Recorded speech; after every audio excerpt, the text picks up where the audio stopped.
Halo semua, dan selamat datang kembali. Pernah kepikiran gak sih, apa yang bikin es batu mencair jadi air? Atau kenapa balon helium bisa terbang ke atas? Nah, dalam pembahasan kali ini, kita bakal bongkar rahasia di balik itu semua. Aturan-aturan paling dasar tentang materi yang jadi bahan pembangun dunia kita. Oke, kita mulai dari teka-teki gampang dulu ya. Coba bayangin es batu yang dingin, genangan air di jalanan sehabis hujan, sama uap panas yang keluar dari panci. Kelihatannya beda banget kan? Tapi apa satu hal mendasar yang sama-sama mereka miliki? Jawabannya adalah semuanya itu materi. Biar gampang, yuk kita pakai analogi. Bayangin aja materi itu kayak adonan kosmik alam semesta. Ini bahan dasar dari segalanya. Mulai dari bintang yang jauh di angkasa sampai smartphone yang lagi kamu pegang sekarang. Oke, mari kita bedah lebih dalam. Adonan kosmik ini, ya sama kayak adonan kue beneran, nggak cuma punya satu bentuk. Adonan ini punya 3 wujud utama yang kita temui tiap hari, dan masing-masing punya aturan mainnya sendiri. Coba lihat tabel ini. Ini ringkasan yang pas banget. Benda padat, cair, dan gas, semuanya itu pada dasarnya cuma dibedain sama satu hal, di mana partikel-partikel super kecil di dalamnya itu disusun. Yuk, kita lihat satu persatu. Pertama, zat padat. Anggap aja ini kayak adonan yang udah jadi balok padat dan keras, kayak batu atau meja. Partikel-partikel di dalamnya itu rapat banget, tersusun rapi, dan diikat kuat. Mereka nggak bisa kemana-mana, paling cuma bisa getar-getar di tempat. Nah, inilah kenapa bentuknya selalu tetap dan kokoh. Sekarang, zat cair. Ini lebih mirip adonan kue yang kental. Partikelnya masih dekatan, tapi ikatannya lebih longgar. Ini yang bikin mereka bisa saling geser, bisa ngalir, dan ngikutin bentuk wadah apapun yang kita tuang, meskipun jumlah atau volumenya tetap sama. Dan yang terakhir, gas. Bayangin aja nih kayak serpihan adonan yang berterbangan bebas di udara. Kayak udara yang kita hirup. Partikelnya jauh banget satu sama lain, geraknya super acak dan cepet banget. Mereka bakal nyebar sampai ngisi seluruh ruangan yang ada, gak peduli segede apapun itu. Oke, kita udah tahu ada 3 bentuk adonan. Nah sekarang, apa yang terjadi kalau kita coba mengubahnya? Apakah kita cuma lagi membentuk ulang adonannya? Atau kita beneran memanggangnya jadi sesuatu yang sama sekali baru? Disinilah perbedaannya jadi penting banget. Perubahan fisika itu kayak kita ngebentuk ulang adonan atau es yang mencair jadi air, dia nggak ngubah resep dasarnya. Itu masih zat yang sama, cuma beda wujud. Tapi perubahan kimia, kayak memanggang adonan jadi roti, itu benar-benar menciptakan zat baru. Roti itu bukan lagi adonan, komposisi kimianya udah berubah total. Jadi, gimana caranya kita tahu kalau ada proses pemanggangan atau reaksi kimia? Gampang, ada 4 petunjuk utama yang bisa kita cari, kayak detektif sains. Apakah warnanya tiba-tiba berubah?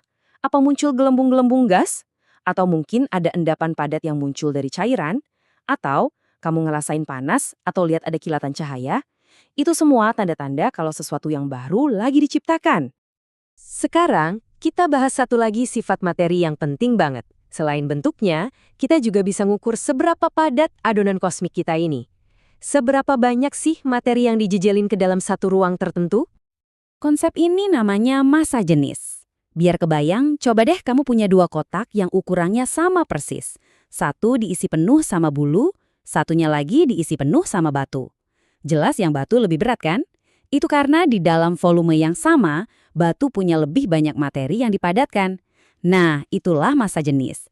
Dan kerennya, setiap zat murni itu punya massa jenis yang unik, kayak sidik jari.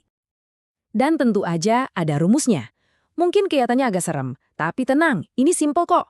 Simbol Rho yang kayak huruf P itu untuk massa jenis. Nah, itu sama dengan M atau massa, gampangnya berat benda, dibagi V atau volume, seberapa besar ruang yang ditempati. Jadi kalau kamu tahu berat dan ukuran suatu benda, kamu bisa hitung seberapa padat partikel di dalamnya. Nah, ini nih yang seru. Pengetahuan soal massa jenis ini akhirnya bisa ngejawab pertanyaan kita dari kecil, kenapa kapal pesiar segede gaban yang terbuat dari baja bisa ngapung, sementara batu kerikil kecil aja langsung tenggelam.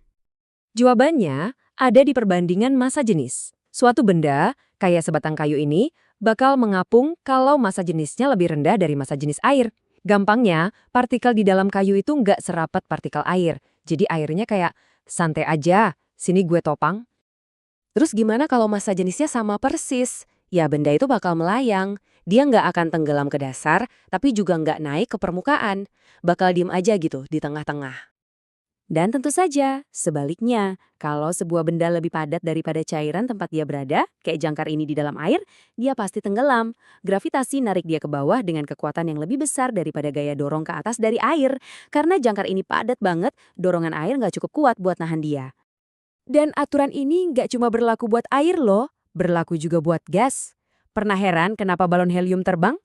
Itu karena udara di sekitar kita ini sebenarnya punya massa jenis. Kira-kira 1,2 kg per meter kubik. Massa jenis helium itu jauh lebih rendah dari itu. Jadi, sama kayak kayu di atas air, balon helium itu pada dasarnya mengapung di lautan udara yang nggak kelihatan di sekitar kita. Keren kan? Oke, semua konsep ini menarik. Tapi terus kenapa? Kenapa kita harus peduli sama semua ini? Mengapa memahami aturan dasar materi ini benar-benar penting dalam gambaran yang lebih besar? Coba dilihat keluar. Seluruh siklus air di planet kita, air laut menguap jadi awan, awan jadi hujan, itu semua nggak lain adalah contoh perubahan fisika dalam skala global yang luar biasa. Itu adalah adonan kosmik kita yang terus-menerus berubah bentuk di panggung raksasa bernama bumi. Dan pemahaman ini punya konsekuensi yang sangat nyata. Dengan tahu persis gimana energi mempengaruhi materi, apa yang bikin es mencair atau membeku, para ilmuwan bisa bikin model yang lebih akurat untuk menghadapi tantangan terbesar kita. Misalnya, memprediksi dan mencoba memperlambat dampak perubahan iklim terhadap lapisan es di kutub. Jadi, inilah inti dari semuanya. Entah itu es yang padat, air yang mengalir, atau uap yang menyebar, pada dasarnya itu semua adalah zat yang sama. Semuanya cuma adonan kosmik kita. Yang membedakan hanyalah seberapa banyak energi dan serapat apa partikelnya disusun. Ini membawa kita ke pemikiran terakhir. Aturan-aturan ini tentang gimana materi berubah dan berperilaku adalah resep dasar dari alam semesta. Ini bukan cuma teori di buku pelajaran, ini adalah alat. Jadi pertanyaannya sekarang adalah, dengan bekal pengetahuan ini, gimana kita bisa menggunakannya untuk memasak solusi-solusi inovatif dan menciptakan masa depan yang lebih baik?